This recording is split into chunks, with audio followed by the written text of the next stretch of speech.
Okay, welcome back to the series on Claude for non-coders, where we're talking about how you can make Claude as a vibe worker. We are talking about a very important topic regarding AI security, which is a major concern for all the companies which are trying to use AI. They want to use AI, but are still wondering that whether the data security, how does that work with AI?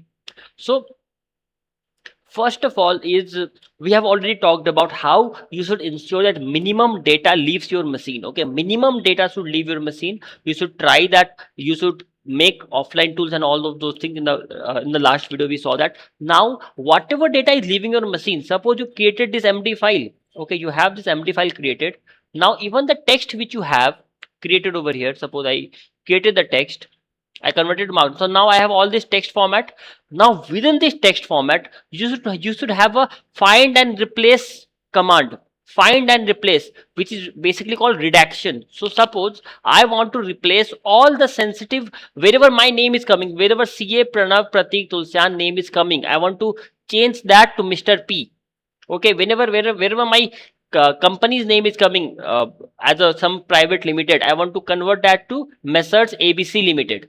So suppose, so now once you have the text file, it's very easily you can write a very small Python code, or not comfortable Python, write a macro code. You can go anywhere, write a small HTML or any other things you can write. Even in JavaScript it works. That all are, these are my sensitive words. You can have one column with all the sensitive words and next column with what you want to create. Suppose I want to create wherever Pranav is written, it should be Mr. P. Pranav Pratik Tulshyan written, Mr. P. CA Pranav Pratik Tulshyan, Mr. P. Wherever some private limited, efficient corporate private limited is written, it should be ECPL, or simply be ABC Messrs ABC Limited. Wherever PAN number, wherever this regex, so this is a regular expression thing. So you can just Google and chat about it. Okay, that wherever regex patterns, if a GST number regex is written, simply convert it to ABCD 1 2 3 4 1Z1. Okay, whenever PAN is written, convert it to ABCDEFGHIJK. So 10 digit, 15 digit, you can always have a sequence, you can have a rule, and based on that rule, you can convert all that text, you can redact. Okay, so that's the first thing that we say that you should be doing when you are using any AI tool. So that's the redaction thing which you can do. And these redaction HTMLs or Python code very easy to create. You don't need to create it. You can always use Claude to create such tools. You can ask Claude, okay, these are my personal informations, these are my personal names, and these are the output which I want, and Claude will create that tool for you. Use temporary chat for one of sensitive queries. It's a very sensitive query. You have to ask AI, then you can always use a temporary chat feature. We have already shown temporary chat feature, but just if at the cost of repetition, let me show you. It is available for both. This ghost icon is there. Your incognito chats aren't saved, added to memory, or train models. Okay, that is where you can go incognito and you can have those things.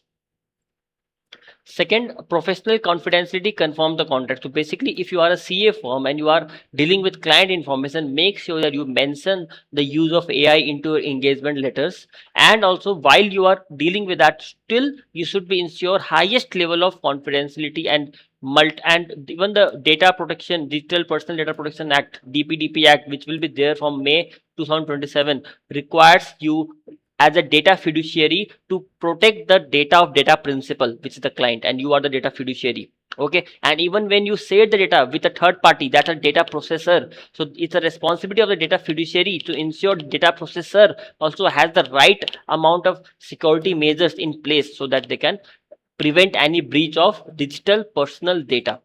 So that's professional confidentiality that you have to ensure. Now there is, regarding this confidentiality, if we talk of the organizations now, people or individual is very different than an organization, right? So for an organization, so as I've already said, for an organization there are organization accounts. Okay, so this is this is my organization account. So I'll just try to show you how security works in organization account. Okay, so yeah, so as you can look at this here, if I show this icon, it's an organization account. That is where I'm showing, getting this get API keys option. Okay, if I am using any, even my paid account does not show this. Okay, if I'm in a paid account, so this is my paid account. So in my paid account also, I won't have that option of get API keys. Okay, basically organization account only have that option. in below. So when you click on this, it go to cloud platform, it will navigate you to here API keys. Okay, so as I've already said in my previous starting two videos, that what is an organization account looks like. You can create API keys, multiple API keys, and you can have that there. Go at documentation, look, it's an organization settings, it's an API plan. Okay, so now coming to documentation, when I click on documentation, I'll go to this page. This page, you can search anything around documentation, token uses or anything. I just searched for API and data retention. I simply search for data retention, and then I went to this page. Now here, if you look, multiple things, everything in detail is written. Just look at what's written over here: zero data retention, ZDR.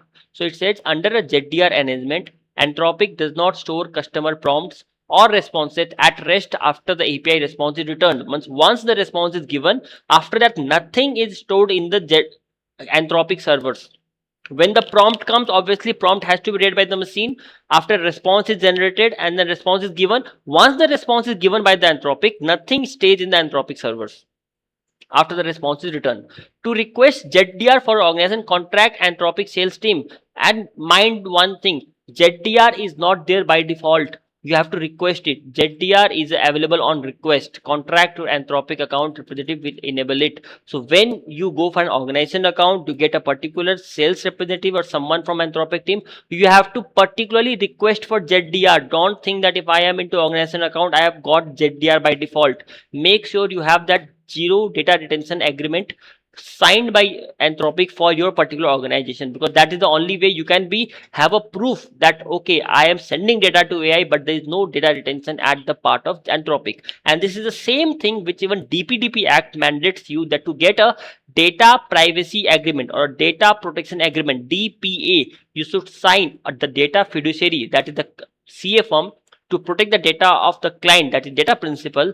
To protect the data principal's data, the data fiduciary must sign a DPA, data protection agreement, with the data processor, which is the any third party tool which you are using. That data processors, you must be signing a data agreement with the processor. Okay, so this is that ZDR agreement which Anthropic signs in terms of AI, and that you should again understand what ZDR does not cover.